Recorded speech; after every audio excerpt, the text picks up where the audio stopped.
mengandung dua variabel utama.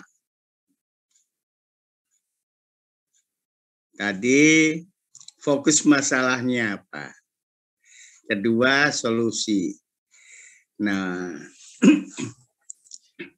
mana yang akan dijadikan variabel bebas, mana yang dijadikan variabel terikat.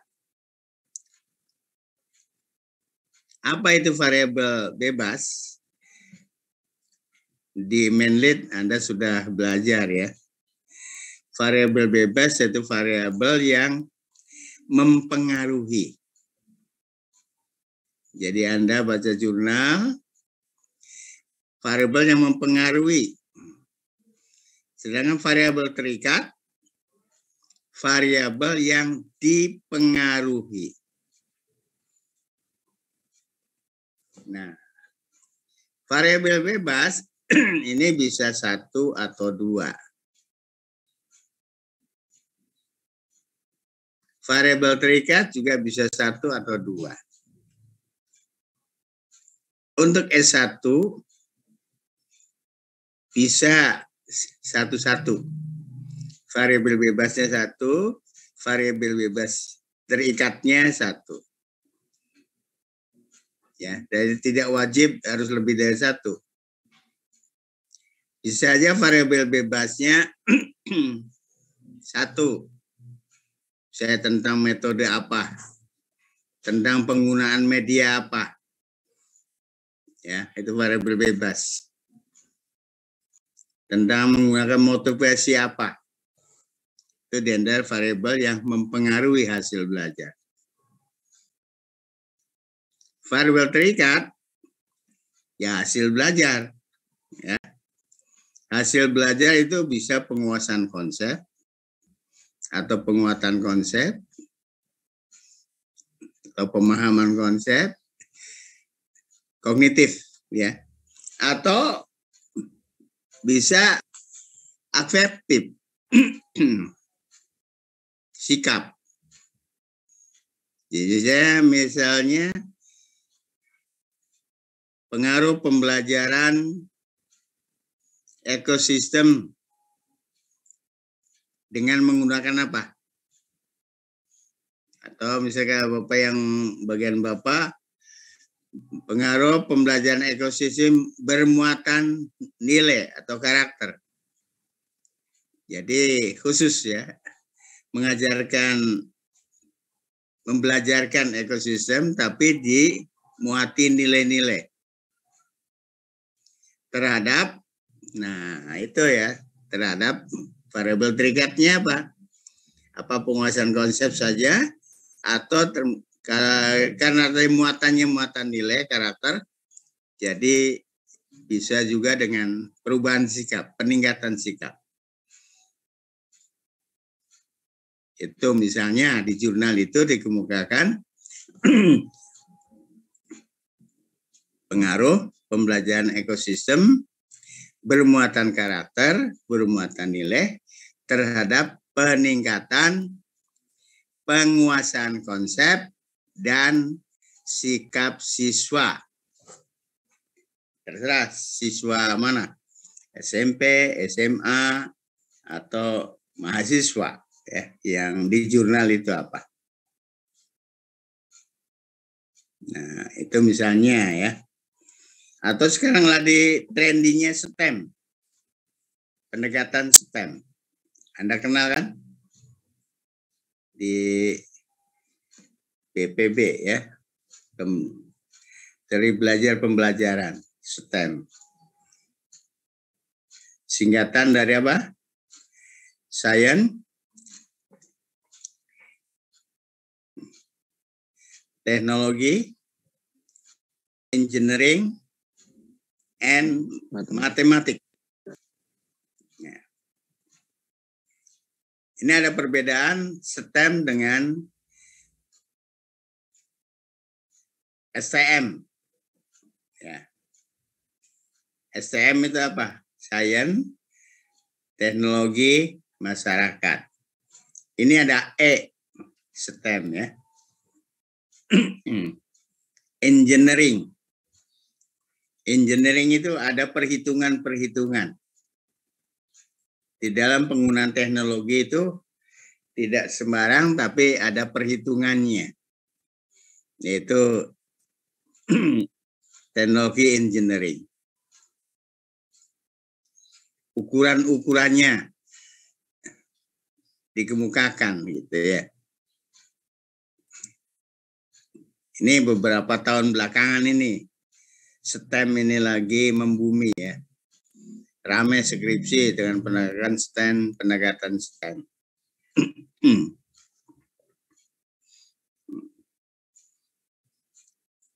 Jadi siapa tahu jurnal-jurnal yang sekarang banyak tuh tentang masalah pendekatan STEM terhadap hasil belajar.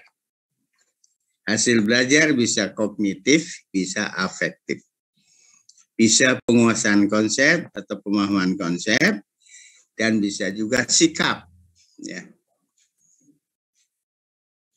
Sesuai dengan kurikulum yang berlaku sekarang, mungkin jurnal-jurnal banyak yang mengukakan tentang perubahan sikap. Karena karakter itu berkaitan dengan sikap. Sikap itu baru kecenderungan bertindak. Jadi sebelum menjadi karakter, orang itu cenderung dulu bersikap apa. Kalau sikap ini sudah menetap pada diri seseorang, jadilah karakter. Ya, oh ini karakter orang ini pemarah. Karakter orang ini pendiam.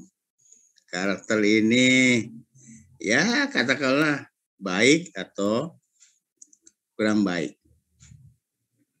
Nah, jadi mungkin jurnal-jurnal sekarang itu banyak berkaitan dengan afektif juga gitu.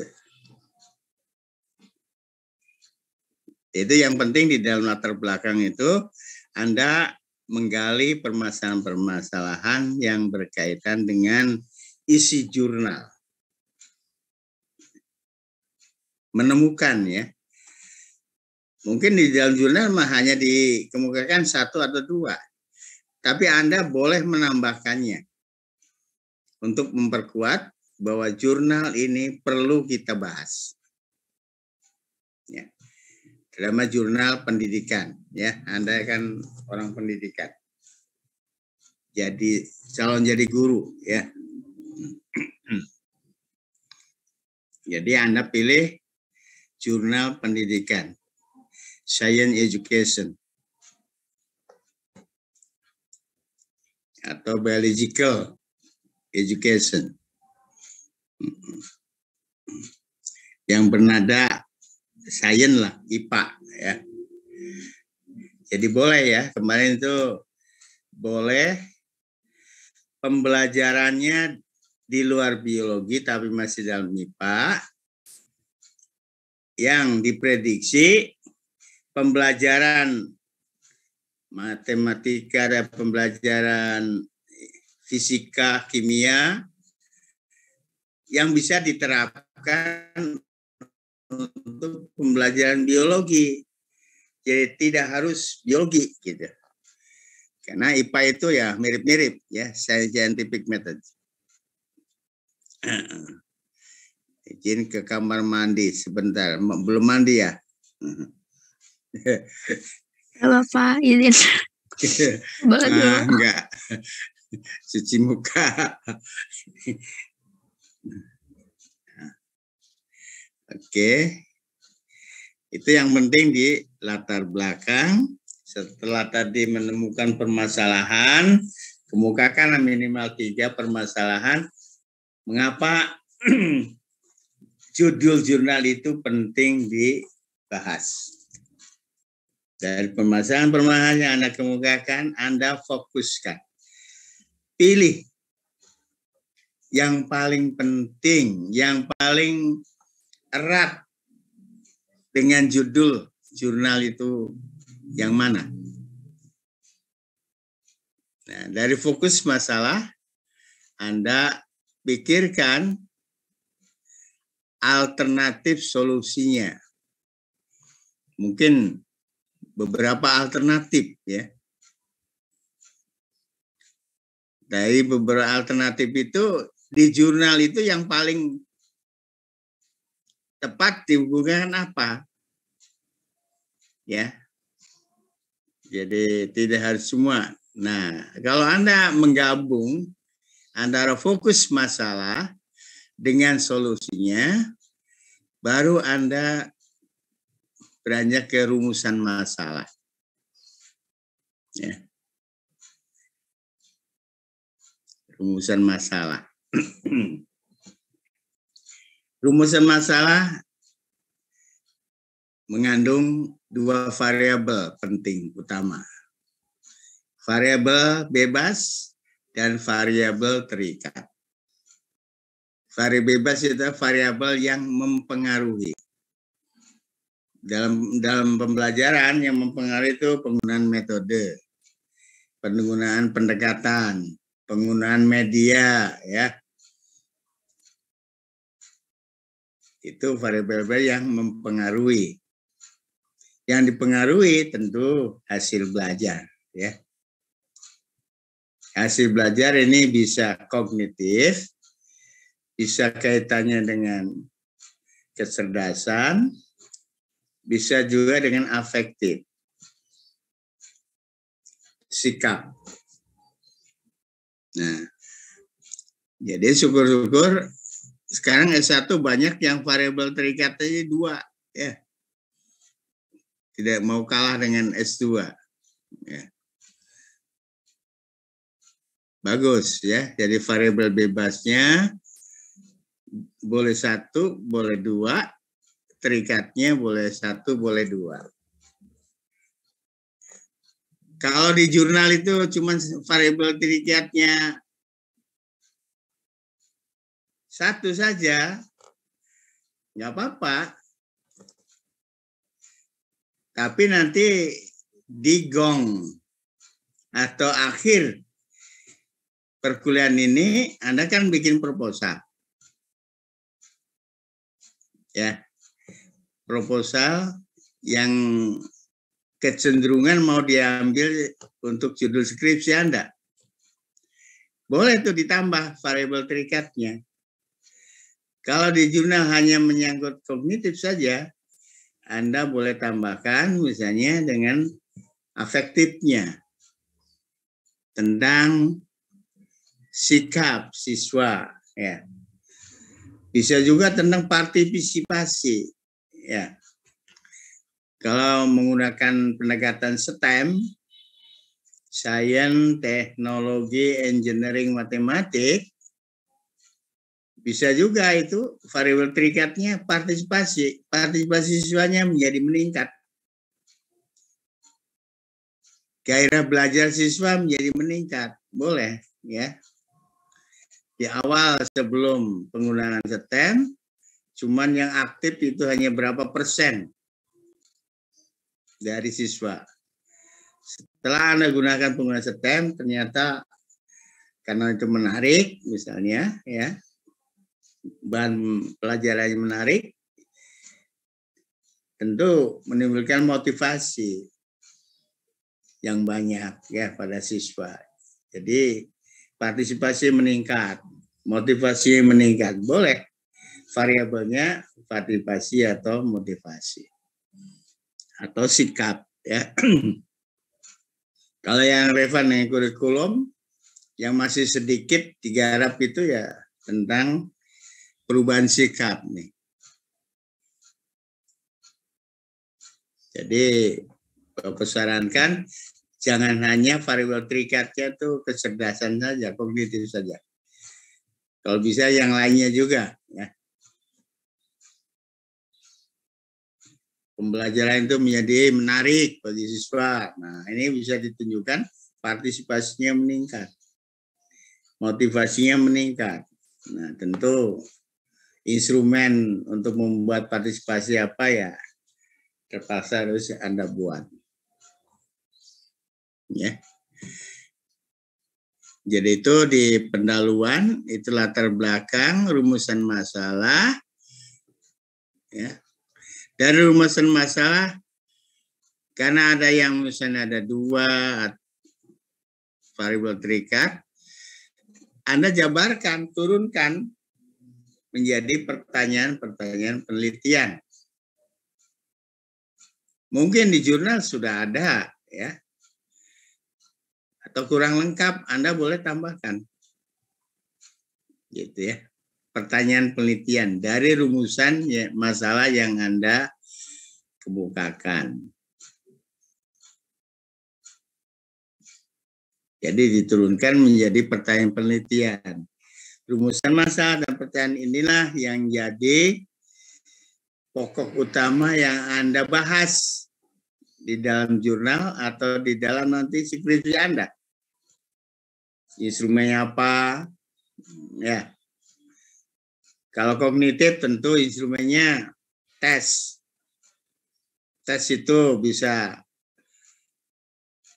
pilihan ganda atau esai, ya, objektif atau esai.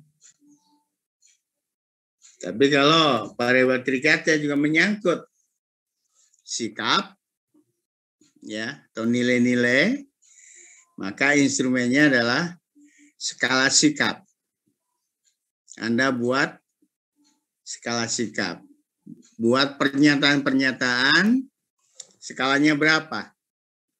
Skalanya 4, 5 atau 7. Skala Likert itu sampai 7. 1, 2, 3, 4, 5, 6, 7. Tapi untuk skripsi nggak usah banyak-banyak, ya. Karena skala sikap itu hanya untuk melihat kecenderungan. Jadi Bapak anjurkan nanti kalau bikin instrumen skala sikap, jangan ada titik tengah. Yang namanya ragu-ragu, ya, jangan. Anda ambil skala yang kecenderungannya mau positif atau negatif. Jadi misalnya skala sikap 4, 1, 2, 3, 4. Kalau yang positif berarti bobot yang 4 sangat setuju. Bobot 1 sangat tidak setuju. Gitu ya. Skala sikap itu mengandung pernyataan, kalau positif pernyataannya, maka yang besar 4 itu sangat setuju. Kalau 1 sangat tidak setuju. Jadi misalnya kalau positif 1, 2, 3, 4, 1 sangat tidak setuju, 2 tidak setuju, 3 setuju, 4 sangat setuju. Nah, jadi kecenderungannya itu ada 2 pilihan, setuju atau tidak setuju. Nanti diambil dari skala sikap berapa, Anda bikin 20, buat rata-ratanya. Ya, rata-rata ini jatuh pada angka berapa? Kalau angka 3 berarti kecenderungan setuju. Kalau jatuhnya di bawah 3, 1 atau 2, tidak setuju, ya. Tentang kasus itu, ya. Itu skala sikap.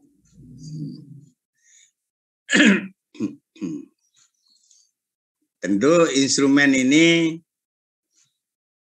melalui pengkajian, ya, layak atau tidak layak digunakan dalam penelitian.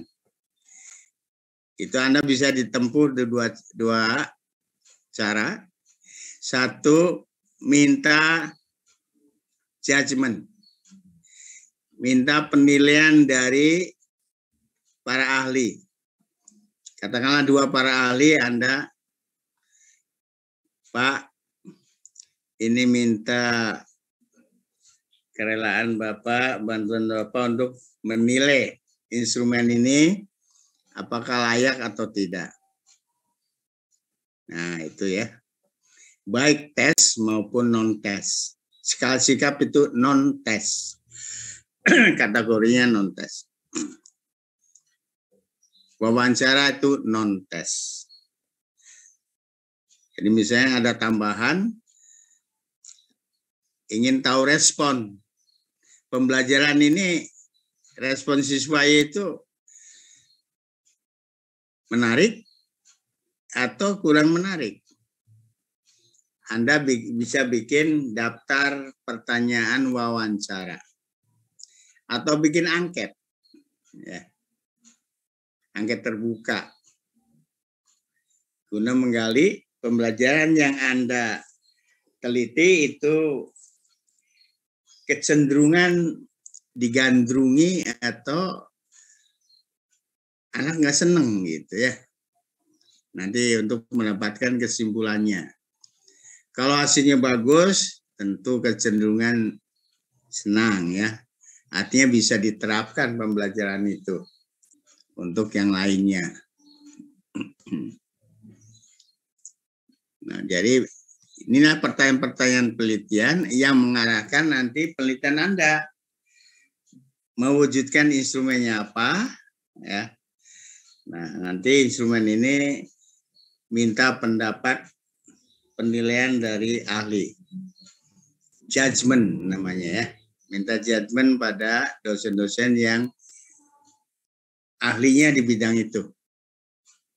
Tentang ekosistem ya tentu di dosen ekosistem. Tentang biosistematik tentu ahlinya ke Pak Taufik atau ke Bapak. Untuk skala sikap boleh nanti ke Bapak atau yang lain yang sudah belajar nilai atau karakter.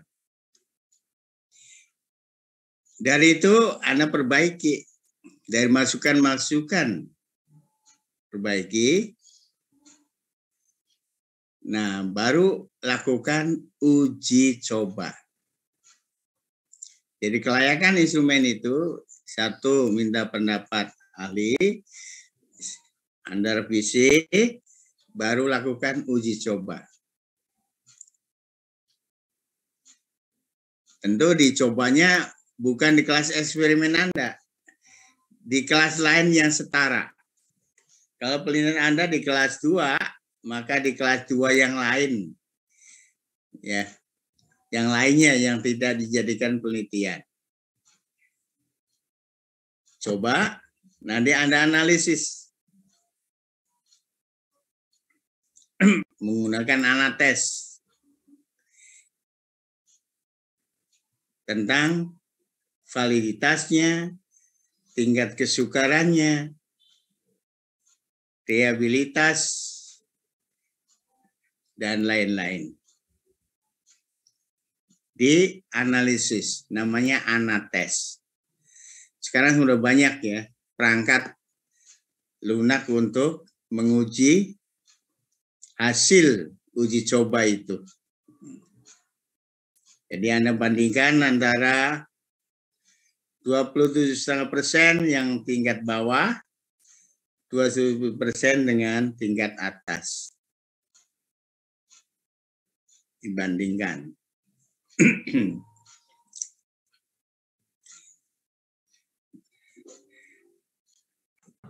Oke.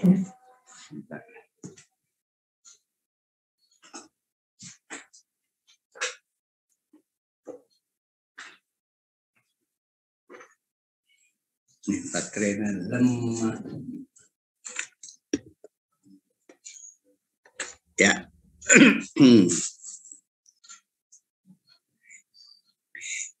Dari perbandingan lower dan higher tadi, kelompok rendah, kelompok bawah, dan kelompok tinggi, akan mendapatkan indeks. Hasilnya berapa? 0, berapa?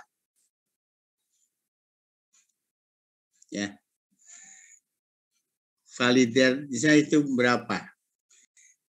Itu Anda bisa setir mau menggunakan KR20, rumus KR20, atau menggunakan penulis yang lain.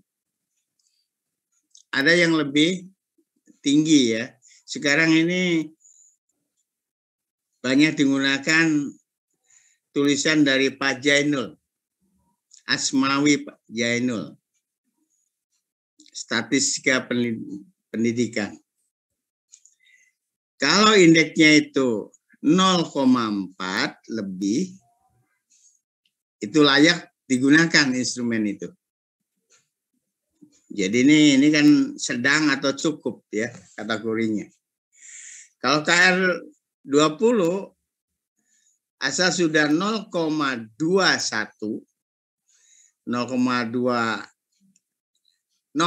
atas ya, di atas 0,2 itu bisa digunakan. Hanya ini tingkatannya rendah. Kalau Pak Jainul menggunakan tingkatan yang cukup 0,4. Jadi lebih baik lagi gitu ya. Kualitas instrumen itu sudah lebih memadai kalau 0,4. Nah itu yang Anda gunakan. Yang mendekati 0,4 itu Anda revisi. Ya. Kalau 0,2 menurut Pak Jainul ini nggak layak, harus diganti. Oleh karena itu untuk membuat instrumen, Anda itu harus lebih dari target. Target instrumen Anda, misalnya untuk menguji kecerdasan, hasil belajar, menggunakan 20 instrumen, Anda harus bikin 30. Kalau nanti ada yang ditolak. Hasilnya indeksnya itu di bawah 0,2 atau 0,4. Jadi kalau membuang kan gampang ya. Kalau membuat lagi kan susah. Jadi Anda bikin lebih dari target. Sehingga kalau tidak memenuhi tinggal pilih yang paling sesuai, paling layak. Jadi begitu ya, jangan targetnya membuat instrumen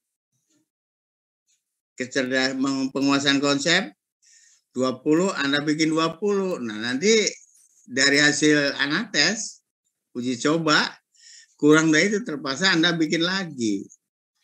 Tapi kalau Anda bikin lebih, maka tinggal membuang saja begitu. Sesuai dengan target, jadi pilih 20 yang terbaik. Ya, jadi itu kelayakan instrumen. Uji coba ini, uji validitas ini penting karena betapapun instrumen itu banyak digunakan tapi banyak yang rendah tingkatannya, maka hasil penelitiannya itu nggak bisa tinggi mutunya. Instrumen ini menentukan hasil penelitian Anda. Jadi mungkin di jurnal-jurnal itu tidak dikemukakan ya. Instrumennya contohnya ini. Kecuali Anda mendapat izin dari penulis jurnal, minta dikirim instrumennya itu. Kalau berhasil ya bagus. Ya. Tinggal Anda menyesuaikan instrumen ini dengan di sekolah Anda. Itu pentingnya uji coba instrumen ya. Jadi kalau instrumennya kategorinya indeksnya jelek, Anda pakai, maka hasil penelitian pun jelek ya. Namanya instrumen alat ya. Bagaikan pisau kalau alat itu ya. Pisaunya ini berkarat.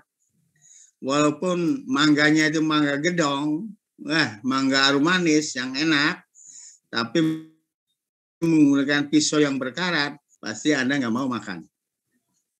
Nah itu layaknya seperti itu, instrumen itu. Hasil penelitiannya bagus, tapi menggunakan instrumen rendah. Maka hasil penelitian Anda rendah. Sama seperti tadi pisau. Pisau karat, pakai yang iris, mangga yang enak. Tetap nggak mau makan ya, karena ada karat. Gitu. Nah ini tentang instrumen ya. Nah ini kerja keras nih. akhir dari kuliah ini menghasilkan proposal. Dalam proposal diberikan contoh instrumen ya. Untuk skala sikap contohnya berapa? Ya cukup 1 atau 2 aja ya dalam proposal itu. Untuk menguji penguasaan konsep ya 1 atau 2 atau 3. Tidak usah seluruhnya. Sebagai contoh saja. Ini harapannya mata kuliah ini selesai Anda menempuh mata kuliah ini, Anda punya proposal. Assalamualaikum Pak Taufik. Waalaikumsalam Prof. Aduh nyari-nyari Zoom sama sinyal. Oh ganti, oh Zoom-nya ganti kata Kelvin ya. Iya. Telepon ke jurusan nggak ada yang ngangkat. Oke. Saya juga ganti. Makasih Pak Taufik. Ya, sama-sama, terima kasih Prof. Maaf terlambat. Nih saya tanya, ada yang sudah konsultasi ke Pak Taufik atau belum? Katanya belum. Belum, Prof. Ya memang biasanya minggu depan baru ada yang mantap ya. Mantap. Memilih jurnal-jurnal pendidikan. Walaupun Pak Adi sudah mengungkapkan beberapa itu ya. Jadi hari ini kita bahas selayang pandang tentang karya ilmiah itu Pak Taufik ya. Ya. Pembuatan makalah. Ya. Jangan sampai alumni kita ini nggak bisa bikin makalah gitu ya. Nah itu dia. Unsur-unsur makalahnya tidak kena gitu.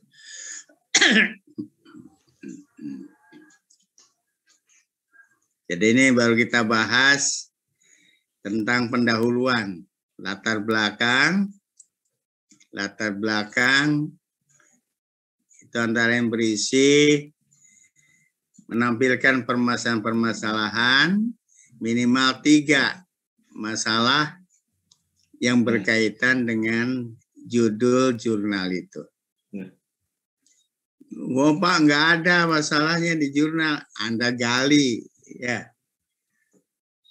Gali apa yang melatar belakangi permasalahan itu. Ya. Karena nanti Anda bikin skripsi harus ya, bukan pentingnya masalah itu diungkap. Jadi minimal 3. Dari 3 permasalahan yang Anda temukan, Anda pilih yang paling penting, yang paling tepat berkaitan dengan judul jurnal tadi. Minimal 1. Syukur 2 ya. Nah, dari fokus ini namanya fokus, memilih fokus masalah. Dari fokus masalah Anda pikirkan alternatif pemecahan masalah itu, alternatif solusinya. Anda bisa lihat di jurnal solusi setelah Anda merumuskan memfokus masalah di jurnal itu solusinya seperti apa. Bisa juga Anda kemukakan solusi tambahan. Ya. Satu ambil dari jurnal, satunya bisa ide Anda. Boleh ya.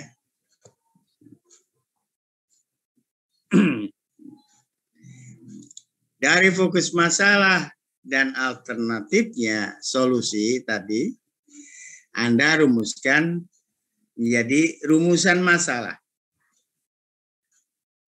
Gabung fokus masalah dengan alternatif pemecahannya menjadi rumusan masalah. Rumusan masalah itu mengandung dua variabel utama, variabel bebas dan terikat. Ya. Nah, variabel bebas itu alternatif solusi-solusi tadi. Variabel terikat yang dipengaruhi masalah-masalah tadi. Masalah apa? Jadi itu rumusan masalah, minimal variabel terikatnya 1, variabel bebasnya 1. Tapi sekarang ini S1 itu banyak variabel terikatnya itu 2 ya. Tidak mau kalah dengan S2. Bagus. Ya, artinya ada peningkatan. Variabel bebasnya kadang-kadang tidak 1. Ya, 2 juga. Biasanya penggunaan pendekatan ini dan ini.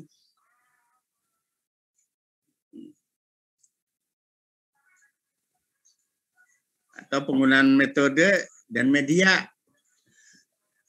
Boleh. Ya.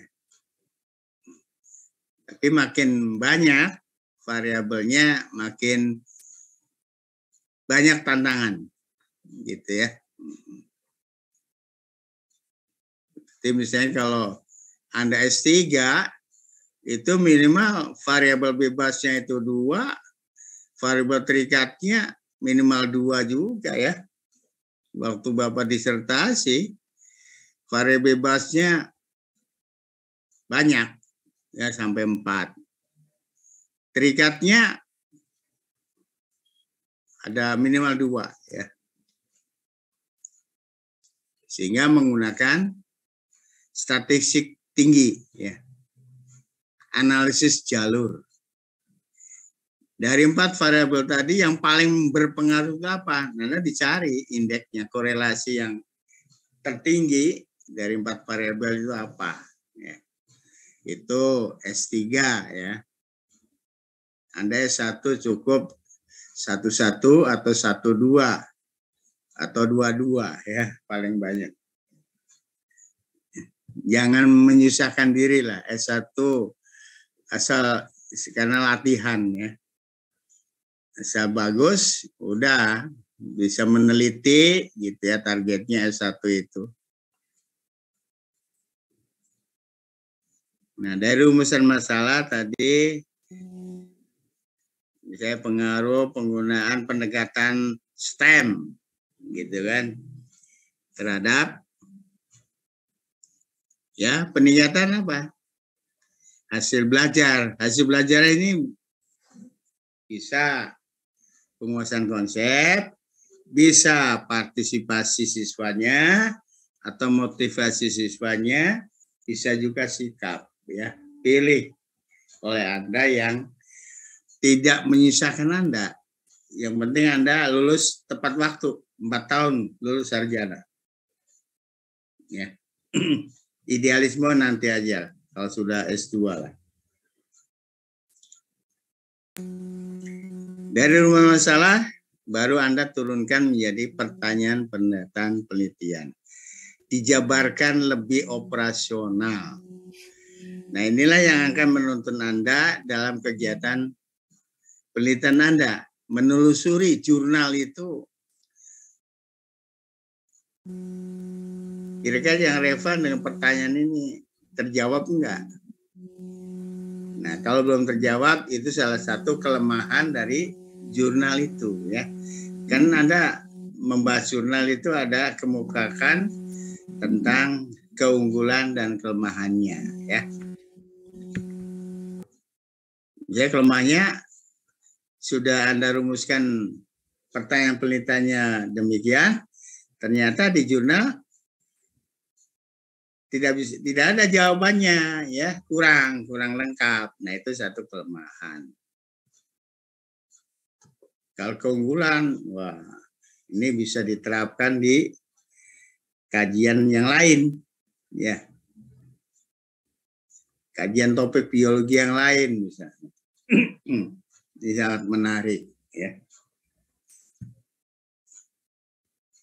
Ya kalau Bapak orang pendidikan nilai ya, diharapkan Anda menemukan jurnal-jurnal yang bernuansakan karakter sesuai dengan tuntutan kurikulum SMA sekarang yang diperbarui ya. Kurikulum 13 itu kan 18 karakter. Kemudian diubah tahun 18 ada tuh ya menjadi 5 karakter saja ya. Kemudian kita berubah lagi ya. Jadi ada perubahan kurikulum lagi. PPK, penguatan pendidikan karakter. Nah, ini di lapangan ini masih sangat langka ya pembelajaran karakter ini. Kalau kita sebagai gurunya tidak berusaha ke sana, artinya kita membiarkan tuh degradasi moral itu merajalela di lapangan. Ya. Bulan lalu aja ya di tetangga Bapak itu ada anggota geng motor yang dipacok, dicelurit oleh geng motor yang lain. Itu jam 2-an ya, 2 malam. Ribut-ribut apaan itu. Ternyata tetangga Bapak ya pemuda, baru tinggal 1, dibacok-bacok sama celurit ya. Nah, kita sebagai guru pendidik, apakah membiarkan generasi muda itu kejam begitu? Ya. Ini salah satu pentingnya pendidikan karakter. Kok orang tega menganiaya orang lain? Ya. Apakah dia juga kalau dibacok itu rela gitu ya? Enggak kesakitan. Coba. Kalau kita tidak mau dicubit, jangan mencubit orang lain. Itu prinsip pendidikan karakter ya. Nah, ini ya Bapak Ibu kalau bisa ada jurnal-jurnal yang bermuatan nilai atau karakter, ambil ya. Bapak atau Pak Taufik nanti bersedia jadi pembimbingnya. Karena kalau tidak digarap, kondisi sekarang ini coba korupsi aja, berita televisi itu, waduh, tidak habis-habis itu ya. Uang rakyat ini dikemanain? Coba. Korupsi itu memakan APBN itu lebih dari 30%-nya ya. Artinya pembangunan kita ini terganggu. Nah, kita sebagai pendidik atau calon pendidik, ya gimana lah ya. Kalau zaman Bapak itu SD, SMP, ada yang namanya pelajaran budi pekerti. Karakter, ya menanamkan karakter.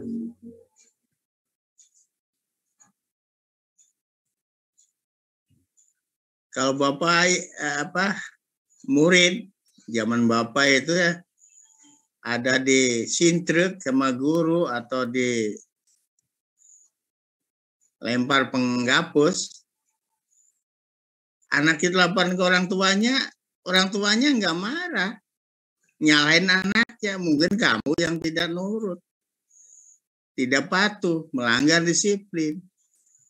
Itu zaman Bapak ya, waktu SD, SMP, bahkan SLTA, masih ada budi pekerti.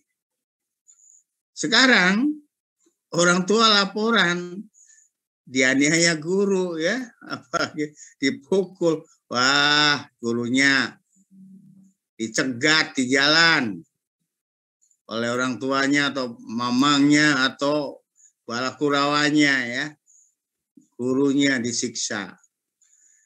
Kebalik sekarang mah. Belum tentu anak benar dibela gitu. Ya ini yang namanya demokrasi kebablasan di situ ya. Tidak dilihat kaji benar tidaknya gitu ya. Jangan Bapak, jangan harap laporan ke orang tua itu akan dapat pujian, dibela, dimarahi sama orang tua. Kamunya yang salah mungkin gitu. Sekarang terbalik. Nah, ini pendidikan, perlunya pendidikan karakter. Nilai-nilai, pendidikan nilai. Jadi Bapak sarankan kalau ada jurnal yang begitu, ambil gitu. Coba nanti ya, menghasilkan penelitian. Sekarang ini banyak ya. Bapak lagi menangani S2 atau ada 4 orang yang bermuatan nilai, karakter. S1 ada 4 orang juga ya. Yang Bapak bimbing. Nah, tadi pertanyaan penelitian ya. Dari habis pertanyaan penelitian baru meningkat tentang batasannya, dibatasi gitu ya. Yang mau dibahas apa aja ya. Baru tentang manfaat ya. Tentu tujuan itu berkaitan dengan masalah tadi. Manfaat itu pelajarannya cap ya. Pentingnya itu dibahas itu apa ya, Anda ngecap lah. Ya. Tentu Anda nanti di bagian yang lainnya Anda temukan metode ya. Metodologinya seperti apa ya. Desain penelitiannya apa. Desain penelitian itu bisa eksperimental. Ya. Jadi ada perlakuan. Adanya perlakuan antara yang diteliti dengan kontrol. Ada kuasi eksperimen ya. Jadi ya tidak ketat kontrolnya. Atau ada yang mengemukakan apa adanya yang di lapangan. Deskriptif. Jadi penelitiannya deskriptif. Tidak ada perlakuan. Anda yang mengungkap saja. Dengan instrumen yang Anda bertanya ini, bertanya itu ya. Digali, bikin laporan, nah itu deskriptif. Menguraikan apa adanya. Bisa dengan wawancara nanti ya. Itu berkaitan dengan metode. Nah, mungkin juga analisisnya, mengolah datanya itu ya. Analisis data atau mengolah datanya itu menggunakan statistik apa. Kayak yang sekarang zamannya IT, mengolah data itu cukup dengan mempercayakan SPSS saja ya. Data yang segudang pun dengan menggunakan statistik itu ya bisa cepat ya. Kalau manual, wah ini berbulan-bulan ya. Kalau manual, menggunakan rumus-rumus, diolah dengan rumus-rumus, statistik yang ada, itu lama ya. Sekarang zaman IT itu bisa cepat. Serahkan datanya ke ahli komputer, ahli statistik, keluar hasilnya, tinggal Anda mampu membaca hasil statistik itu apa. Ya. Tentang perbedaan rata-rata, tentang perbedaan koefisien, ya. Kalau korelasi tentu ada koefisien korelasi.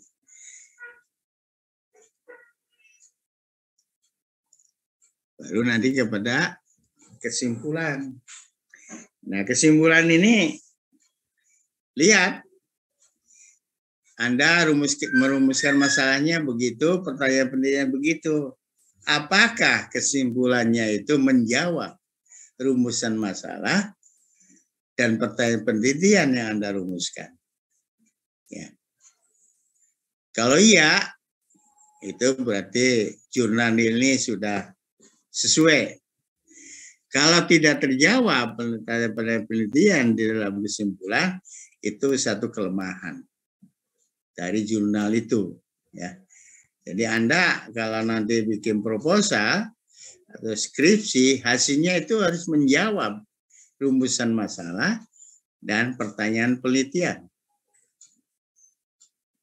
Kalau pertanyaan penelitian ada 2, rumusan masalah 1, paling tidak di kesimpulan itu ada 3 alinea, gitu ya.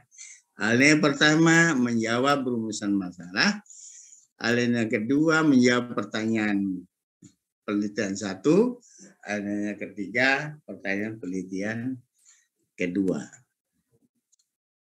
Baru itu nanti saran-saran, ya. Saran-saran tentu di jurnal itu ada enggak? Sudah lengkap belum? Anda bisa kaji.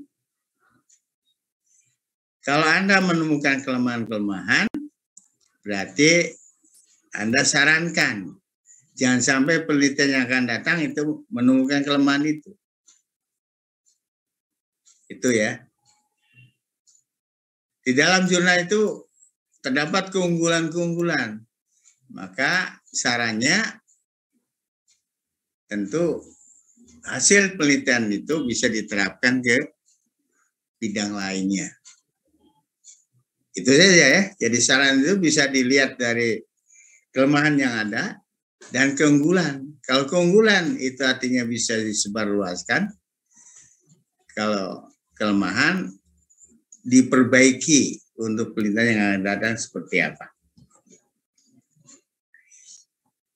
Nah itu ya, garis besar makalah yang Anda garap itu seperti itu.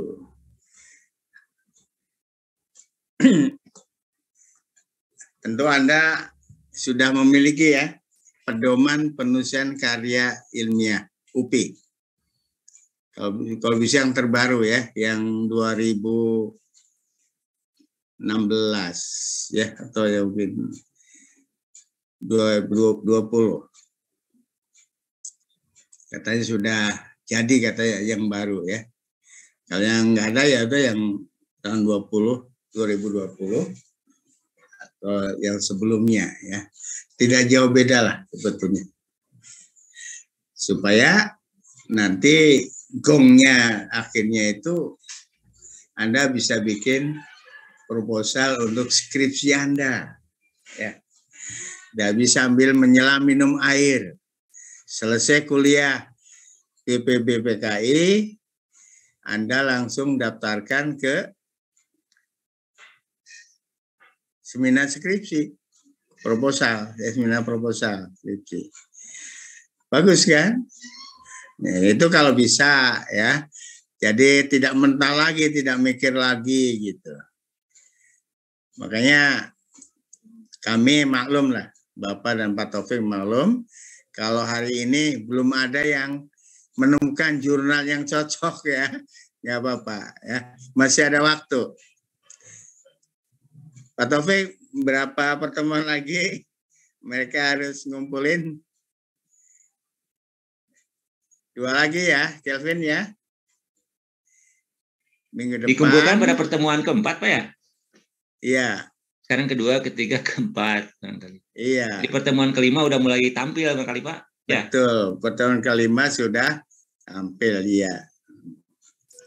Jadi ya, kalau bisa Anda semua taati itu, biar tepat waktu. Disiplin kunci utama sukses. Kalau nggak disiplin, Anda lehe-lehe saja, santai saja, wah udah ya. Banyak yang di S2 itu akhirnya di DO. Baru tinggal 1 semester bikin muncul lagi. Akhirnya lelet lagi ya. Akhirnya baru mau penelitian waktunya habis. Di DO ya, jangan sampai begitu lah. Apalagi yang dapat beasiswa. Kelvin dapat beasiswa enggak? Tidak, Pak. Enggak apa-apa, yang penting prestasi ya. Jangan merasa rugi kalau berprestasi. Coba biologi itu di tahun-tahun yang lalu itu bisa masih jadi mahasiswa teladan ya, dapat penghargaan tingkat nasional. Cobalah sekarang juga jangan kalah biologi ya. Pak Suara itu ya, coba konsultasikan karya-karya tulis. Oke, sampai di sini dulu. Ada pertanyaan? Atau nanti ada tambahan dari Pak Taufik Rahman? Ya, ada pertanyaan tidak? Kalau tidak ada pertanyaan, Bapak Muhammad tinggal bertanya aja. Ada nggak pertanyaan? Pada Pak Suroso, ya? Barusan kan sudah sangat lengkap sekali itu. Nah, silakan, ada pertanyaan tidak? Ayo, di mana yang masih bingungnya?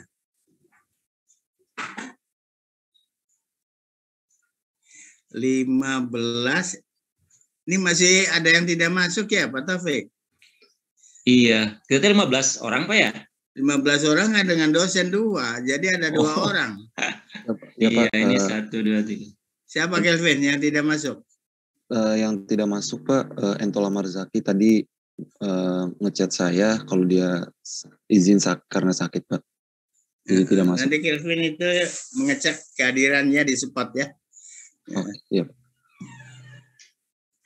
Ya, silakan, ada pertanyaan tidak? Kalau tidak ada, Bapak mau bertanya nih, ya. Kan barusan sudah dijelaskan, ya. Dari pertemuan pertama, pertemuan sekarang, ya. Nah, jadi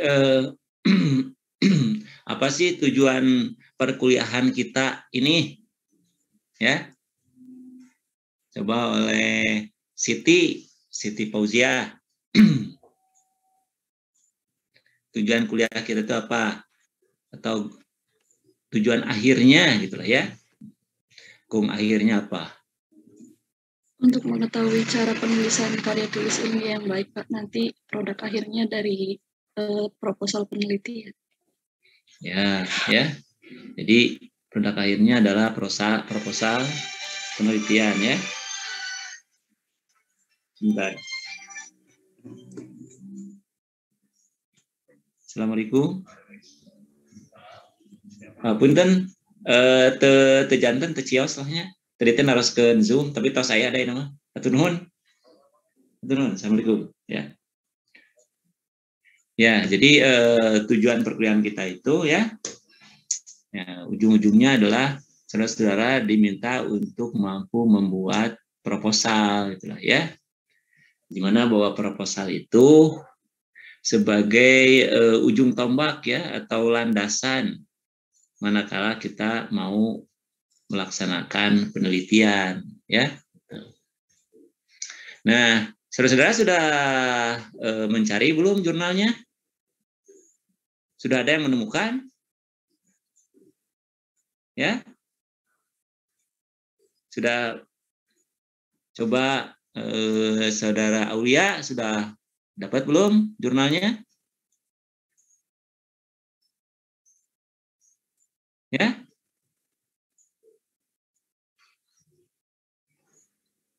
Suaranya kecil. Zentina coba udah dapat belum jurnalnya? Iya Bapak, sebelumnya saya izin bertanya terlebih dahulu kan kemarin itu ada matkul penelitian pendidikan itu tuh kita ngajuin juga jurnal internasional sama syaratnya seperti di kajian ini apakah boleh menggunakan jurnal yang sama? Ya. Jadi saudara udah dapat mata kuliah penelitian pendidikan ya atau bareng sekarang? Sudah semester kemarin, Pak. Oh, sudah. Nah, jadi kalau yang lalu-lalu ya, jadi bisa bersama-sama gitu ya. Jadi yang saudara-saudara dulu kerjakan ya, terjemahkan, kemudian dikaitkan dengan membuat proposal juga barangkali ya dalam penelitian pendidikan. Sudah dibuat belum proposalnya dulu? Sudah, penelitian Bapak. pendidikan? Sudah. Nah, jadi kalau dulu sih bisa lah ya. Nah, jadi sekarang gimana nih Prof nih? Mereka itu sudah mengerjakan jurnal di penelitian pendidikan ya. Sementara kita juga sekarang berkaitan dengan analisis jurnal juga dan membuat proposal juga. Nah, kalau tahun-tahun yang lalu memang sejalan gitulah ya. Apa yang dikerjakan di penelitian, pendidikan juga sejalan dengan di mata kuliah seminar ini ya. Nah, jadi gimana kita Prof nih? Apakah bisa jurnal yang sama atau harus baru lagi?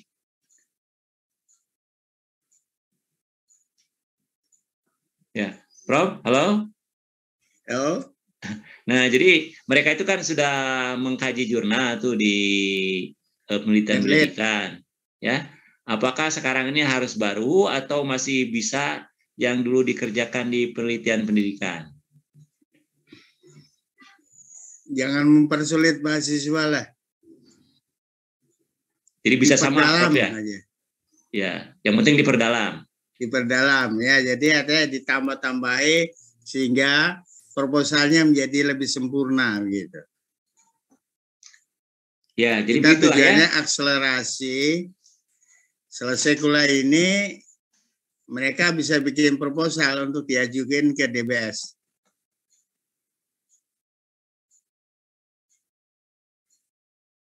Ya, jadi saudara-saudara ya, jadi coba dulu jurnalnya ada berapa buah yang dikaji pada penelitian pendidikan? Ya, tinggal ditambah.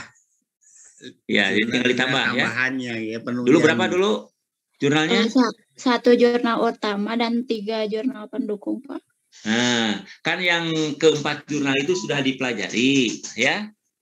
Masa sih harus itu lagi, tidak ada tambahan ilmunya, ya.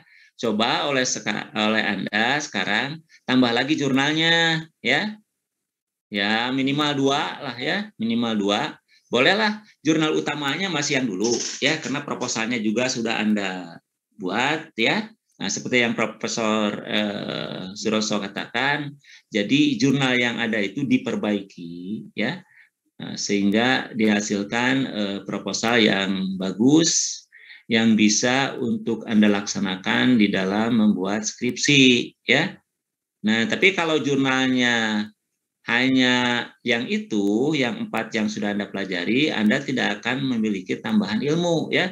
Jadi paling tidak tambahan 2 lah ya, jurnal yang baru yang terkait dengan itu, ya. Mengenai jurnal utamanya boleh sama, ya. Kemudian proposalnya juga boleh sama, ya. Nah itu. Tapi ya diperbaiki.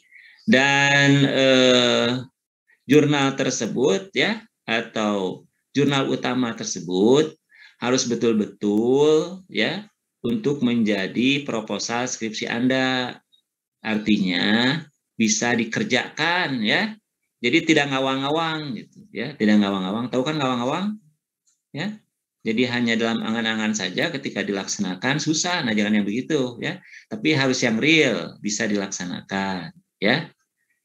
Nah, jadi seperti itu. Yang lainnya coba yang lainnya buka videonya, buka ya. Ya, on cam, yang lainnya on cam. So, ada lagi yang apa pertanyaan?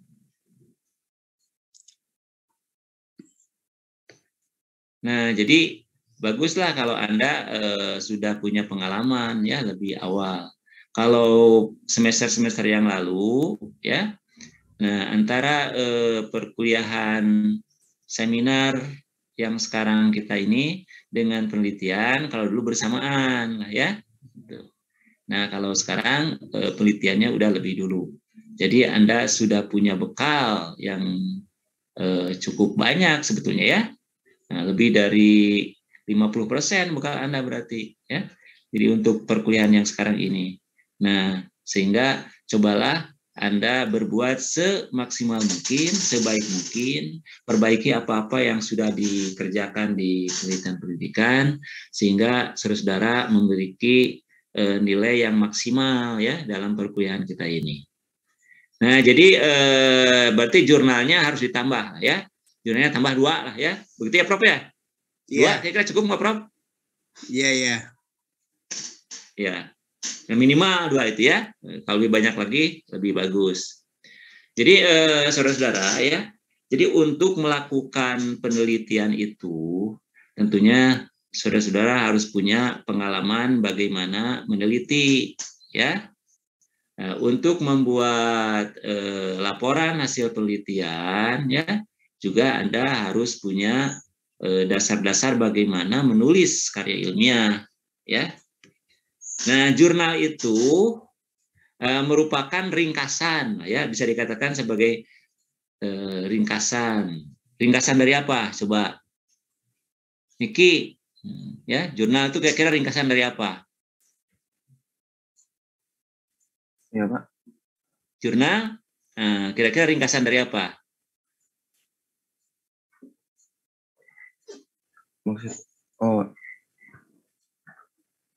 Menurut saya jurnal itu ringkasan dari artikel-artikel, Pak. Dari artikel-artikel. Penelitian. Nah, penelitian lah ya. Jadi hasil penelitian, ya. Jadi kalau Anda membuat skripsi, ya, dari skripsi itu bisa dibuat ringkasannya, ya, bisa dibuat intinya berupa jurnal, gitu, ya. Dari satu penelitian, katakanlah dari Anda membuat sebuah skripsi, ya. Nah, dari skripsi itu bisa dibuat satu atau bisa juga lebih dari satu jurnal, gitu ya. Itu lebih dari satu jurnal. Jadi jurnal itu merupakan ringkasan lah ya atau inti dari suatu penelitian, bisa dikatakan seperti itu, ya. Nah, sekarang coba ya. Jurnal itu isinya apa saja? Anda kan sudah tuh di isi-isi pokoknya ya. Isi pokoknya apa saja sih jurnal itu? Kan Anda sudah meneliti tuh ya. Coba oleh Siti Rizka ya. Jurnal itu isi pokoknya apa aja? Jurnal itu ada abstraknya Bapak pertama. Ya, apalagi? Lalu ada latar belakang. Ya. Pendahuluan yang isinya latar belakang. Lalu ada metode. Lalu ada hasil dan pembahasan. Ya. Lalu selanjutnya ada kesimpulan. Ya. Lalu ada daftar pustaka. Ya, jadi intinya itulah ya. Jadi ada pendahuluannya, ada ya ada abstraknya pertama ya, yang coba ada judulnya, ya ada penulisnya kan gitu ya, ada abstraknya. Kemudian di abstrak juga ada apa namanya keyword ya, ada keywordnya kan. Kemudian ada pendahuluannya ya, introduction-nya. Kemudian ada metodologinya ya, ada hasil dan pembahasannya ya, ada kesimpulan, ada referensi dan ya utamanya itu ya. Nah, jadi Anda ya harus bisa menganalisis ya. Nah, kalau abstrak itu isinya apa? Ya. Coba oleh Aulia. Di abstrak itu isinya apa? Ada apa aja sih di abstrak teh?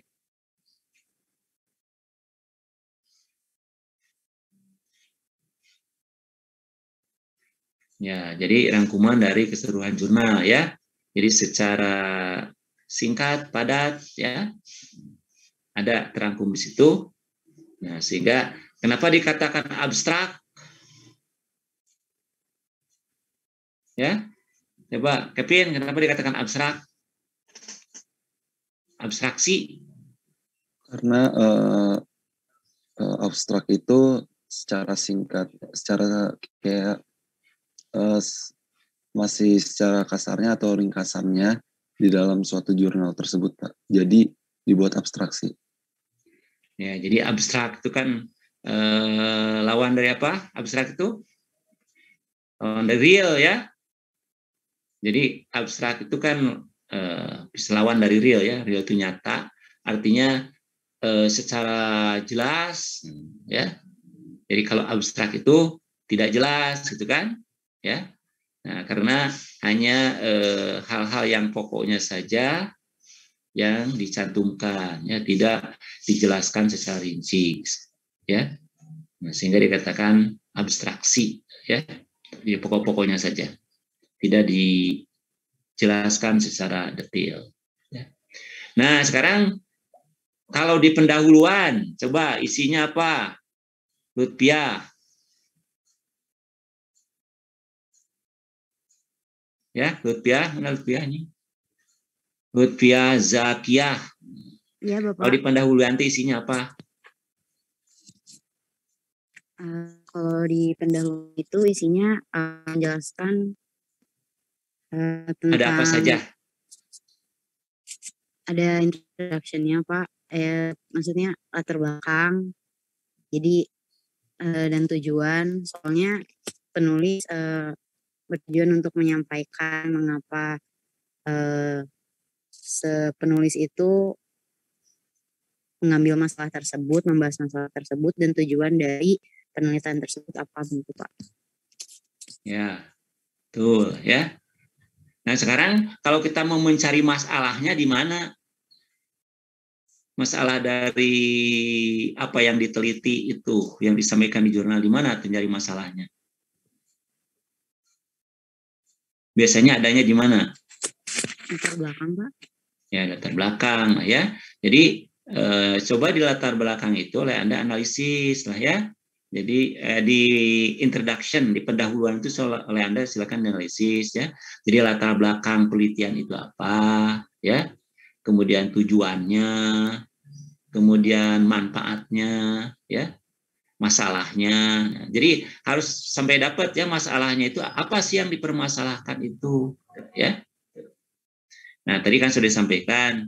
Jadi dari masalah yang digali ya, yang dikemukakan di dalam penelitian itu ya. Nah, masalah ataupun pertanyaan dari penelitian tersebut nanti akan terjawab di mana terjawabnya? Coba oleh Meisa. Iya, Bapak. Ya, jadi masalah pertanyaan tersebut nanti akan dijawabnya di mana? Ada di bagian hasil dan pembahasan, Pak. Ada di mana? Ada di bagian hasil dan pembahasan. Hasil dan pembahasan.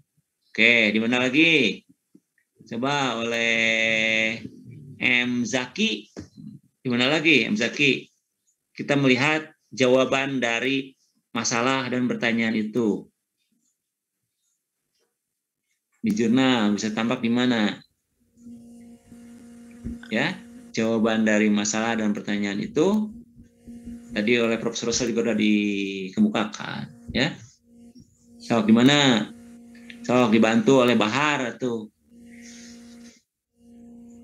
Di metode mungkin Pak, atau di analisis data. Data. Sok dibantu lagi oleh Pak Irus. Di mana jawaban pertanyaan atau masalah itu bisa nampak dengan jelas? Di kesimpulan, Pak. Ya, di kesimpulan ya. Jadi di kesimpulan itu merupakan tadi oleh Profesor sudah disampaikan ya, jawaban dari permasalahan dan pertanyaan itu ya. Jadi di kesimpulan itu kita harus menjawab permasalahan dan pertanyaan yang dikemukakan di dalam penelitian tersebut ya. Nah, jadi saudara silakan menganalisis ya. Nah, sekarang kalau kita membuat skripsi kan ada teorinya tuh ya. Sementara tadi kan hanya ada introduction ya, kemudian metodologi, kemudian hasil dan pembahasan dan kesimpulan. Sekarang teorinya di mana adanya? Ya, coba oleh siapa nih? Oleh Yuni. Kemana nih Yuni ini? Cuman gambarnya aja. Yuni, ada Yuni? Halo Yuni, ada? Maaf Bapak, Bapak terlempar tadi. Ya, sok. Sekarang kan di jurnal itu ada teorinya, ya. Jadi teorinya itu adanya di mana?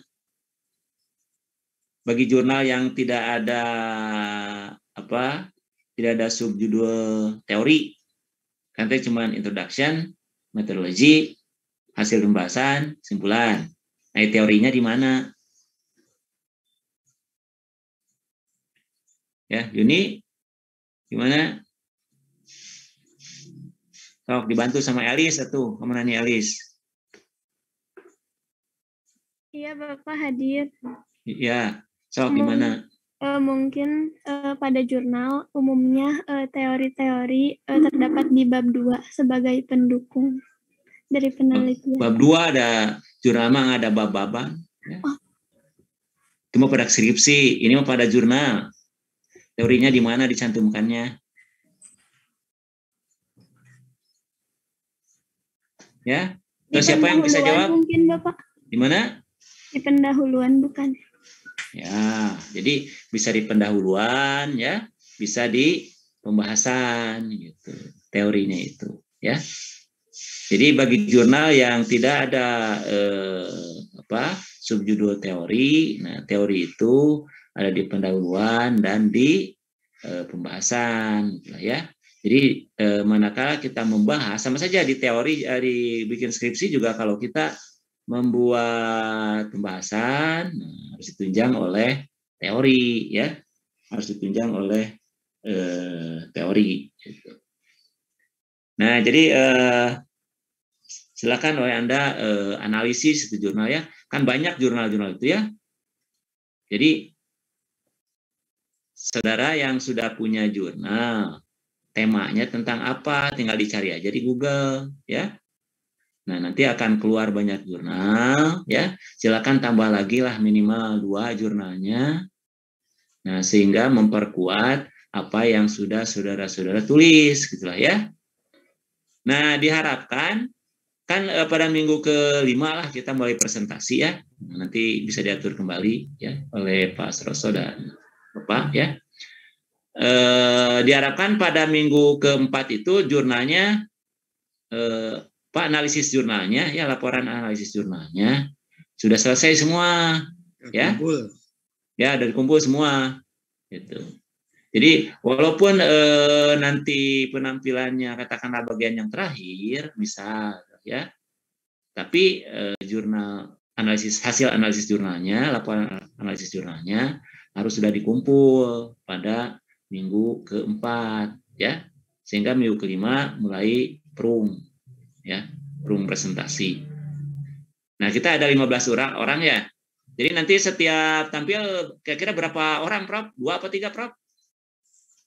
2 lah. 2 ya, 2 lah ya. Jadi mudah-mudahan 16 pertemuan bisa terpenuhi lah ya. Dicoba pertama 1 dulu. Ya, bisa. Biar mantap. Ya. Oke lah ya. Jadi sebetulnya saudara sekarang sudah punya modal karena jurnalnya sudah Anda kaji sebagian ya. Proposalnya juga sudah punya. Silakan diperbaiki gitu ya. Gitu. Nah, jadi saudara-saudara ya. Jadi jurnalnya kan jurnal yang berbahasa Inggris ya, supaya saudara-saudara mampu berbahasa Inggris, paling tidak mampu menerjemahkan lah ya. Nah, belajar bahasa Inggris, belajar menulis karya ilmiah. Nah, diharapkan pengetahuan Anda menjadi bertambah, kemampuan berpikir Anda juga semakin kuat ya, dan kreativitas Anda juga semakin terasah ya. Jadi dalam perkuliahan kita ini ya senantiasa mengembangkan kemampuan berpikir kritis ya, dan juga berpikir kreatif. Nah, jadi jurnal yang Anda kaji ini ya harus mampu menghasilkan proposal gitu ya. Jadi kalau kita meneliti itu kan harus punya banyak landasan gitu ya. Harus memiliki landasan yang kuat. Nah, landasan ini ya Anda gali ya, antara lain dari jurnal tersebut. Nah, kalau misalnya kita mengkaji jurnal, ya, terutama tadi yang berkaitan dengan teori, tentu saja hanya poin-poin pentingnya saja, ya, teori di dalam jurnal itu. Nah, tentu saja bagaimana teori itu dijelaskan secara lebih jelas, secara lebih gamblang, ya. Katakanlah misalnya berkaitan dengan jurnal yang lain atau berkaitan dengan buku misalnya. Nah, oleh Anda cari bukunya, ya, cari bukunya sehingga Anda punya pengetahuan dan pemahaman yang luas tentang teori yang ditukil di dalam jurnal tersebut, ya. Itu.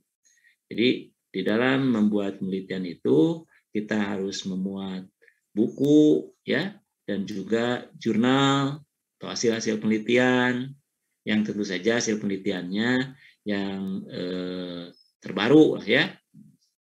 Kan jurnalnya yang 5 tahun paling lama, yang 5 tahun ke belakang, ya.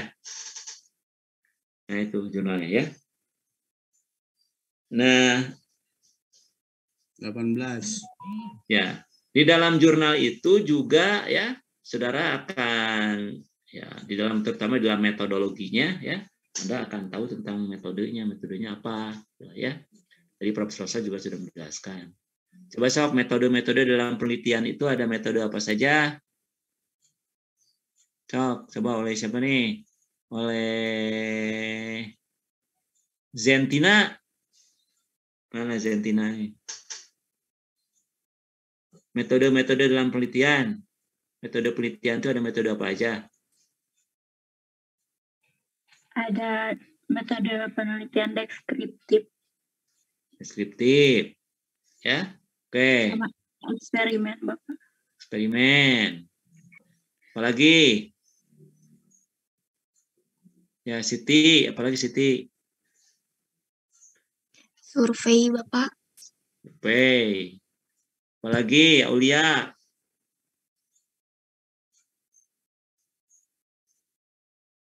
Ya. Ya, korelasi, ya, rasional. Jadi, nah, di dalam pendidikan itu kan tadi ada eksperimen, tuh, ya. Ya, coba oleh Siti Fauziah, ya. Jadi biasanya eksperimen yang bagaimana yang dalam pendidikan itu? Apakah eksperimen seperti pada materi biologi murni atau bagaimana dalam pendidikan?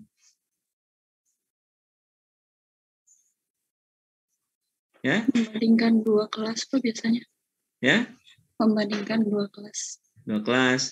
Nah, eksperimennya itu eksperimen seperti eksperimen biologi murni atau bagaimana?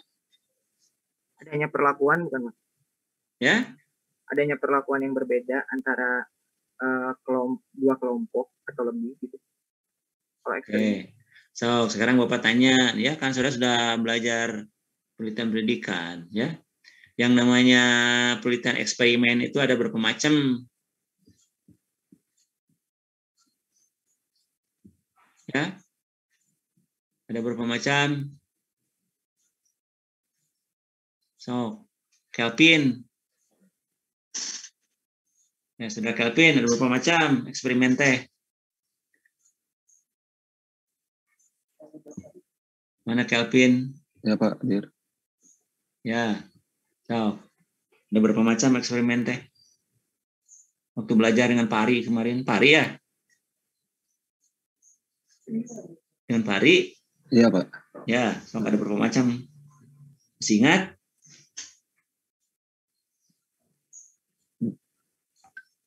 So, siapa yang masih ingat atau dibantu sama Aulia? Atau dibantu Aulia?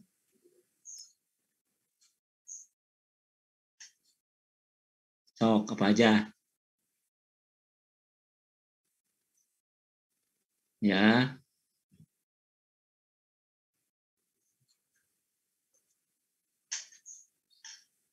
Ya.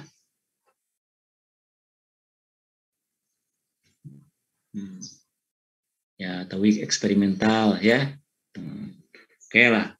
Nah, jadi kalau penelitian di biologi murni, ya, yang kawan-kawan kita di biologi murni, nah itu masuknya yang mana? Ya, tahu nggak? Coba oleh Pak Irus. Yang mana? Kan tadi ada true eksperimen, ada quasi eksperimen, ada weak eksperimen, ya, tergantung bukunya lah, ya.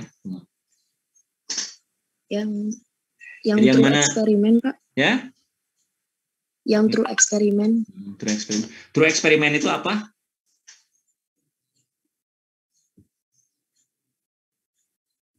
Ya, true eksperimen itu apa? Misa atau Misa? True eksperimen? Ya, Bapak. Ya? True eksperimental itu yang penelitiannya apa? Yang apa? Yang sebenar-benarnya. Ya, yang sebenar-benarnya, ya. True itu kan benar. Jadi penelitian eksperimen betulan, ya, sungguhan, gitu ya. Jadi ada kontrolnya, gitu ya, dikontrol dengan benar. Kemudian variabel-variabelnya itu dikendalikan dengan tepat, ya, sehingga bereksperimen. Nah, kalau dalam penelitian pendidikan untuk suruh eksperimen mah susah, ya. Paling tidak yang apa tadi? Kuasi, ya. Kuasi itu apa kuasi? Kuasi apa? Gimana ini udah belajar penelitian pendidikan teh? Miki, kuasi apa?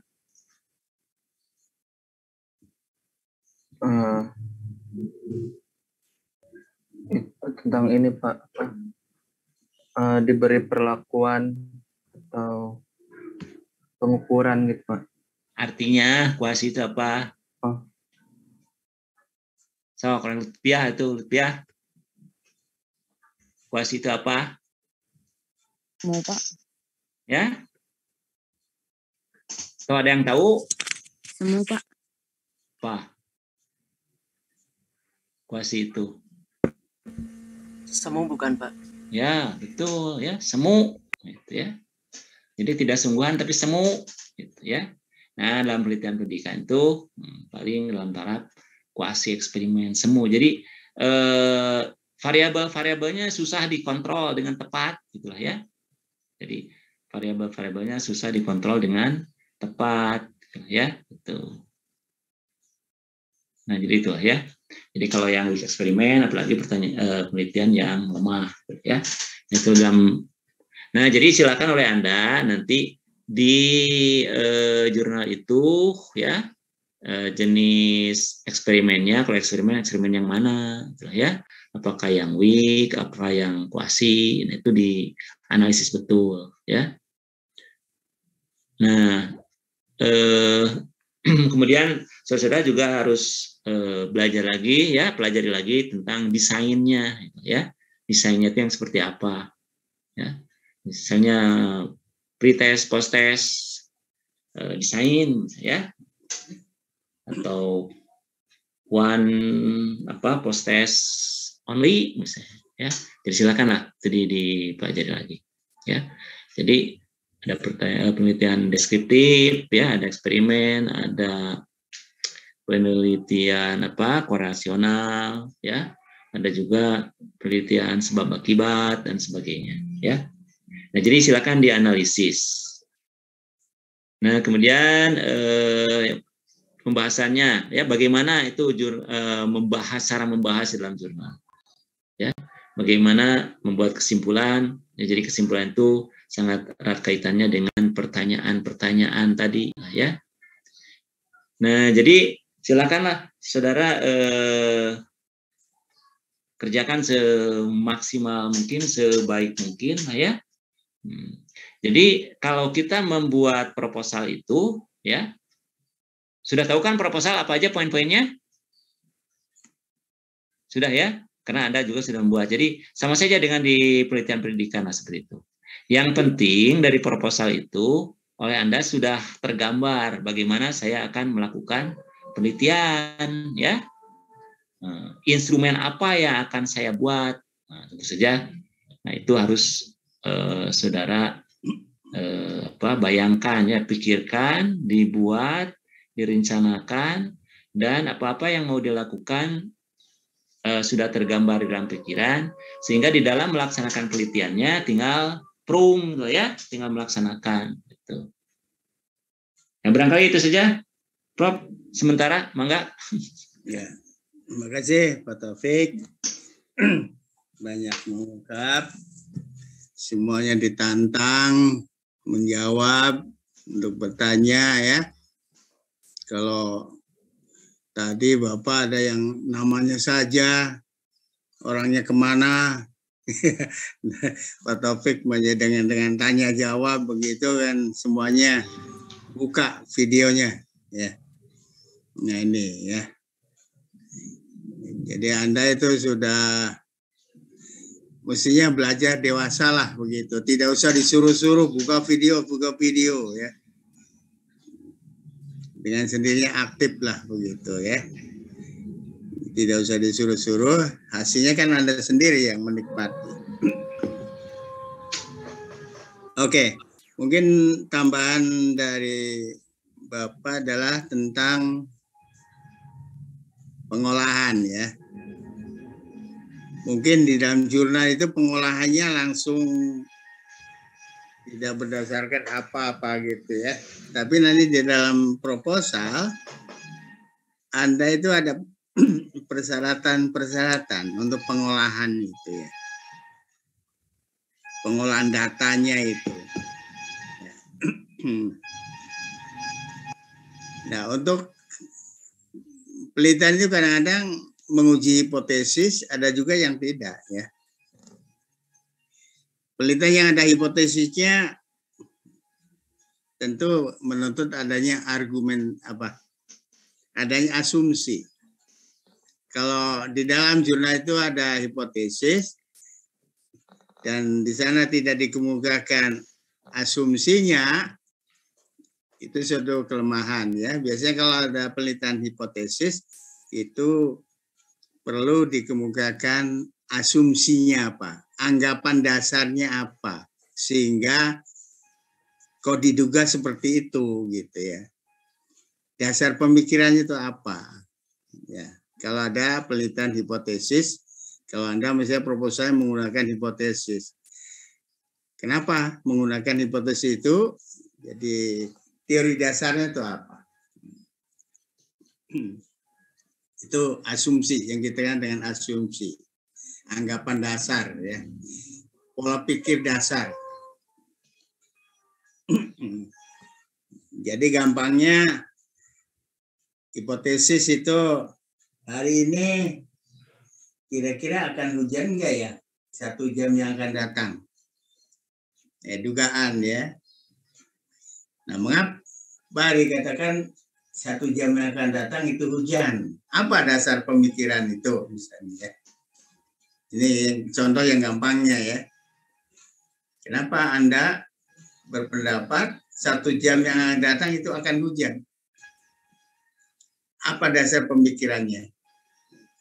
Tentu lihat kondisinya kan, cuacanya, gitu. Jadi menurut teori, kalau penutupan langit 80% oleh awan yang hitam, itu bisa diduga 1 jam kemudian akan hujan. Itu menurut teori, ya. Kalau tidak ada faktor lain, misalnya angin tidak ada, bisa aja itu mendung yang sudah tebal tadi dibuyarkan oleh angin. Nah, itu beda lagi, ya. Itu faktor X. Kalau tidak ada faktor itu bisa itu hubungan antara asumsi dan hipotesis. Jadi kalau Anda nanti dalam penelitiannya menggunakan hipotesis, Anda pikirkan, jadi pikiran dasarnya apa, kenapa berpendapat begitu, ya. Hipotesis itu tidak ada yang benar dan tidak ada yang salah ya. Hipotesis itu ditolak atau diterima, gitu aja. Itu mengenai itu.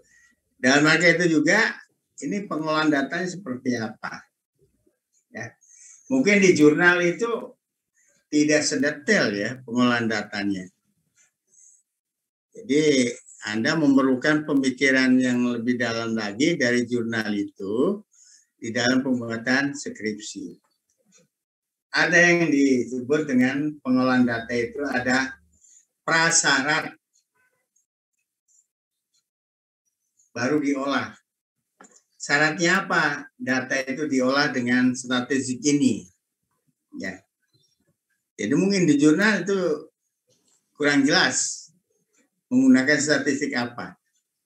Tapi Anda harus tahu pengolahan data itu ada dasarnya, ya. Ada yang diolah dengan menggunakan statistik parametrik, ada statistik non parametrik. Apa itu? Jadi kalau datanya berdistribusi normal, sebarannya itu normal, ya, maka ngolah datanya dengan uji statistik parametrik. Nah ini jenisnya apa? Kalau misalnya perbedaan rata-rata ya uji T misalnya ya, uji mu, uji T. Kalau tidak normal, nah ini harus jangan pakai uji T. Ada statistiknya, jadi uji T aksen misalnya. Itu uji perbedaan rata-rata. Ya. Jadi ada prasyarat. Data yang terkumpul diuji normalitasnya. Uji normalitas. Silakan menggunakan apa gitu ya dan statistik. Kalau datanya normal, maka menggunakan pengolahan data statistik parametrik. Ya. Kalau korelasi itu persen bisa ya, atau kalau tidak normal jangan persen. Misalnya rank atau Wilkerson ya dan lain-lain. Ada jalurnya. Kalau tidak normal maka statistik non parametriknya apa? Jadi dalam proposal itu Anda perlu gali lebih dalam lagi ya. Coba dibuka ya, jangan nama aja ya, nanti Anda nggak ngerti dalam pembuatan proposal. Ya.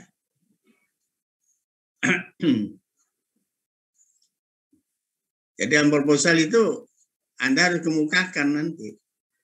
Jika datanya berdisi normal, maka strategi yang digunakan ada statistik parametrik.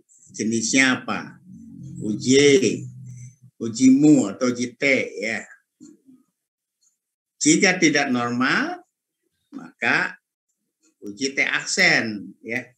Uji yang lainnya, perbedaan rata-rata yang lainnya. Jadi ada jalur-jalurnya. Gitu. Itu yang disebut ada uji prasyarat ya. Apalagi kalau uji korelasi, maka perlu ada uji homogenitas ya. Datanya itu harus homogen ya, sejenis. Bahkan mungkin ada uji linearitas. Linear ya. Data kesejajaran.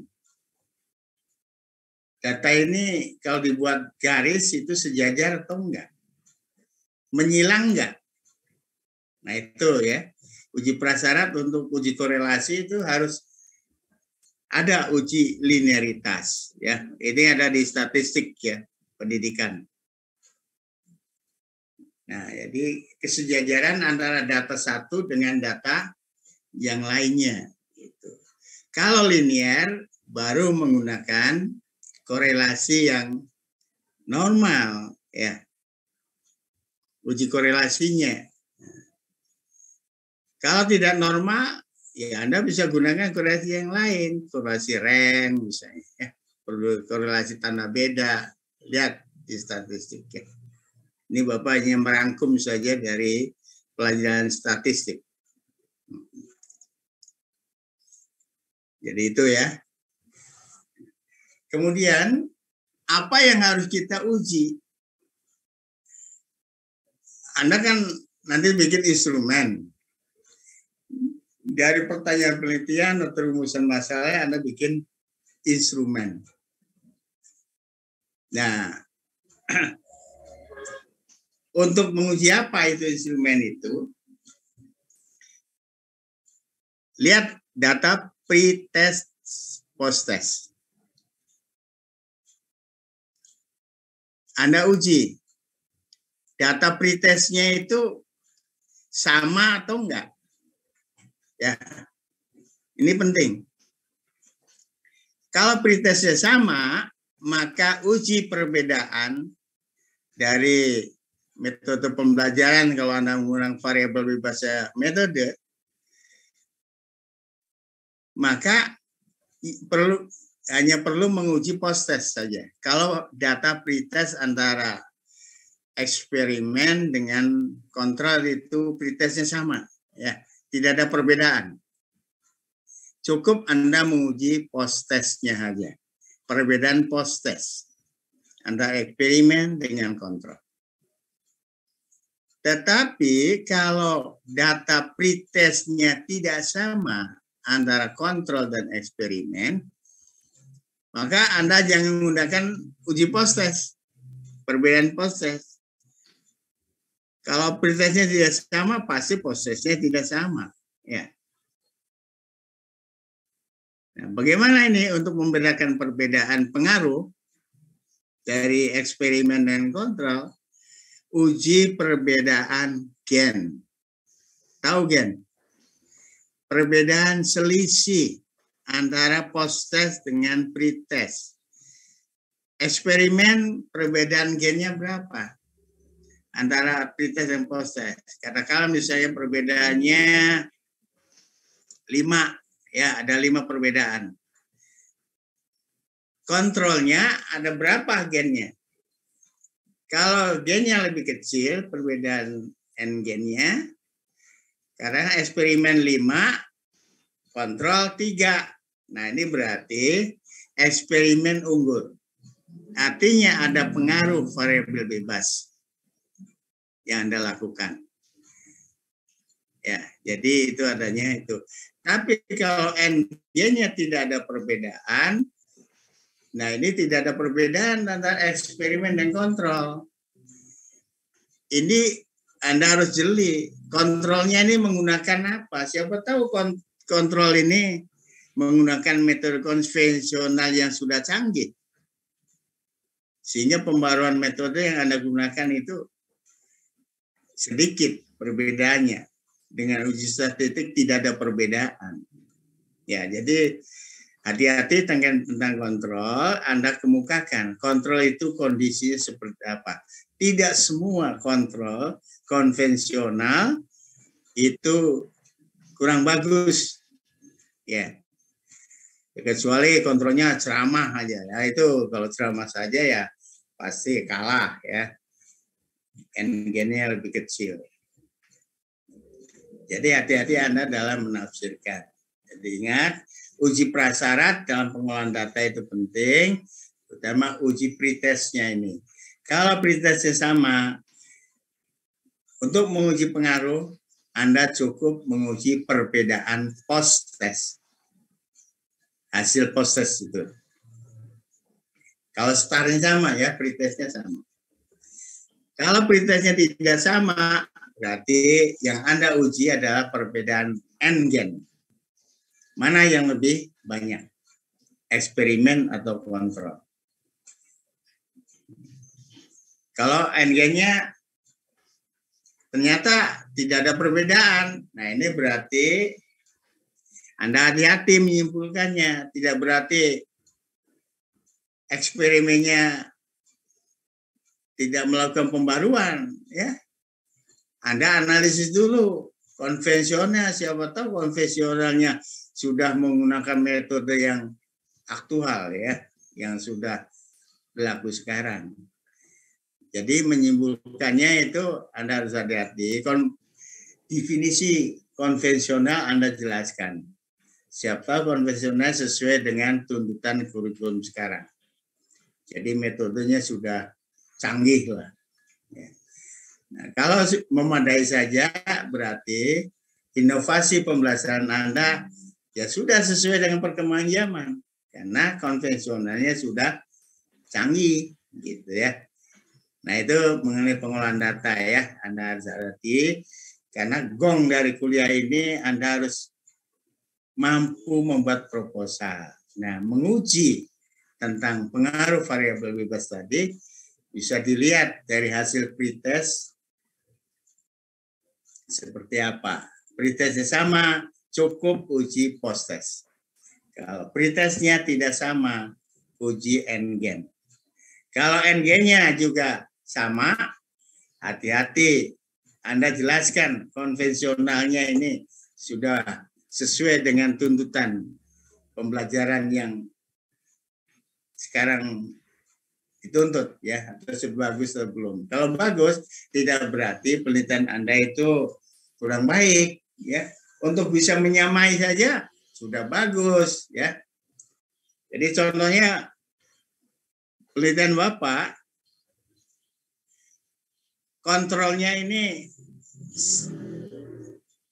strata SMA-nya itu medium, sedang-sedang saja ya eksperimennya. Tapi kontrolnya sekolah top, ya SMA 3, SMA 2 gitu ya. Ternyata ada kelas yang NG-nya itu sama, tidak ada perbedaan antara eksperimen dengan kontrol. Sudah bagus itu, tidak berarti tidak berhasil eksperimennya. Sekolah biasa hasilnya menyamai sekolah top. Hebat kan? Nah, jadi hati-hati dalam menyimpulkan tentang perbandingan konvensional dengan kontrol. Jelaskan secara jelas apa perbedaan eksperimen dengan konvensional tadi, kontrol tadi. Oke, yaitu tentang rencana pengolahan ya, jadi ada data pendahuluan pretestnya seperti apa ya. Oke, sampai di sini ada pertanyaan? Ini tinggal 2 pertemuan lagi ya, Anda harus sudah mengumpulkan.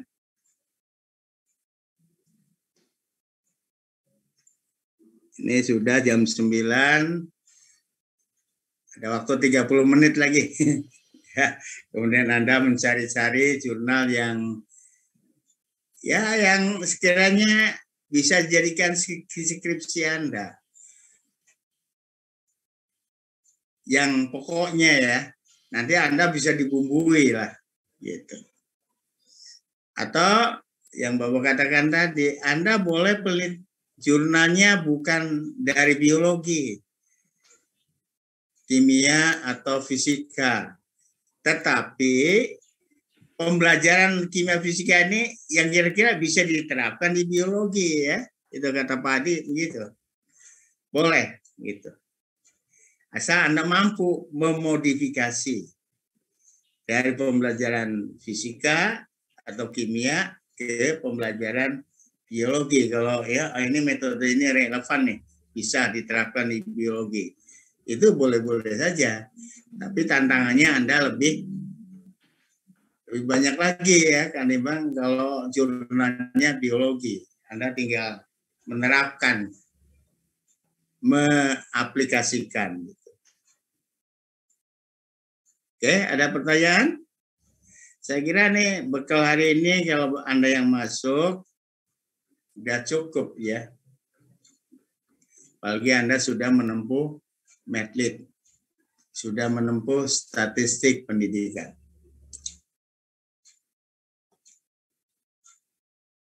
Bapak izin bertanya. Silakan.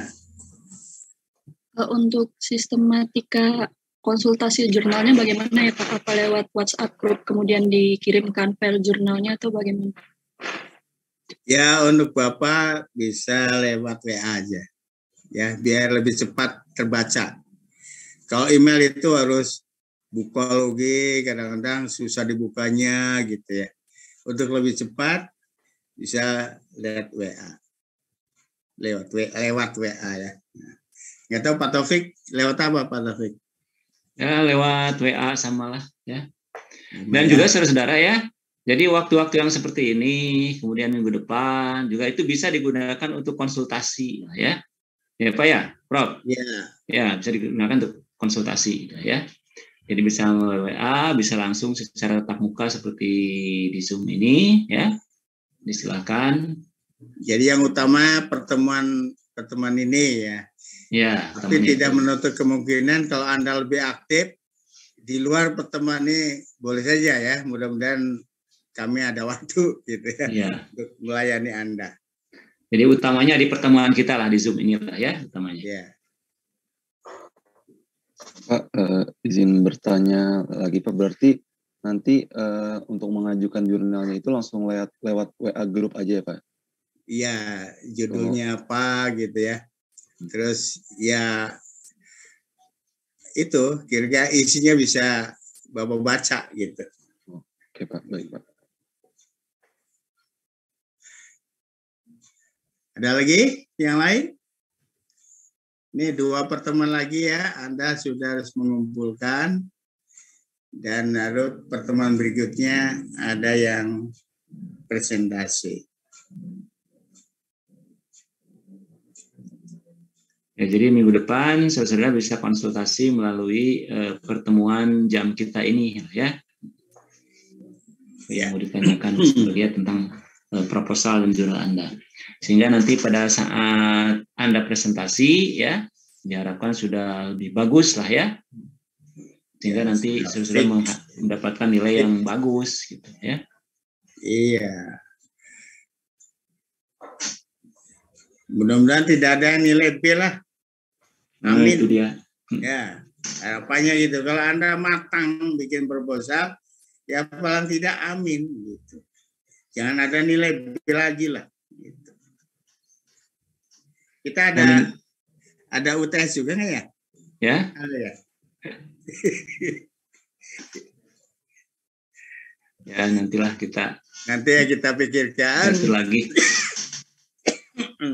Kalau Anda bikin proposalnya bagus, saya kira UTS itu nggak perlu.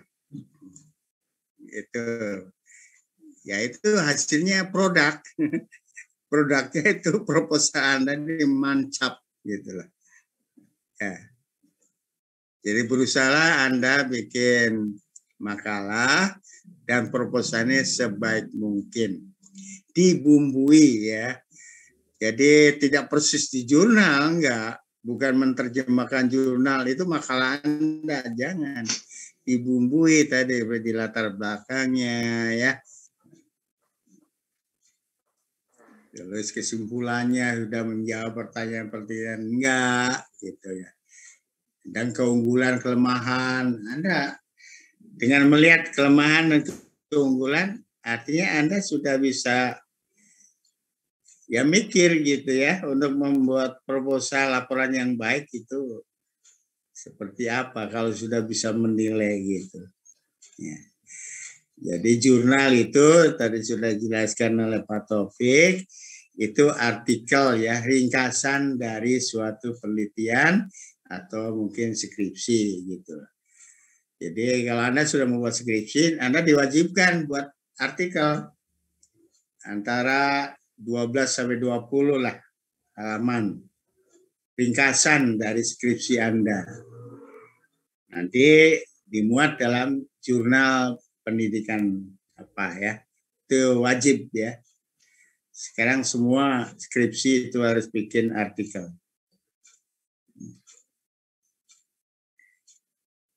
Oke? Sudah cukup? Halo? Gimana, sudah cukup? Ada lagi yang mau bertanya?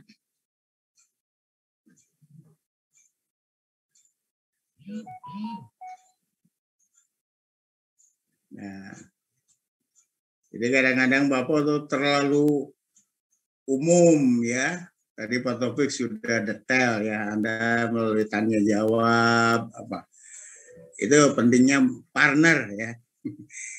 Jadi kadang-kadang Bapak itu menganggap Anda sudah bisa aja gitu ya. Tapi Pak Taufik lain lagi ya, didetailkan. Bagus ya. Ini pentingnya pasangan ya. Anda juga kerja boleh pasangan ya. Nah tadi boleh yang sudah dibahas di Medlit, Anda perdalam, perbaiki lagi, sehingga menjadi proposal yang baik. Ya, Bapak setuju lah. Pak Taufik meng-ACC tentang apa yang dibahas dalam Medlit, asal ditambah jurnalnya untuk lebih mematangkan lagi. Oke, cukup? Jawab Masih ada yang mau ditanyakan? Silakan ya, selagi bertemu. Ya.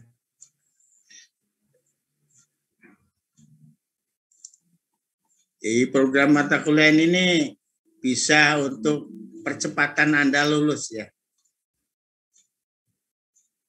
Sekali dayung, 2-3 pulau terlampaui.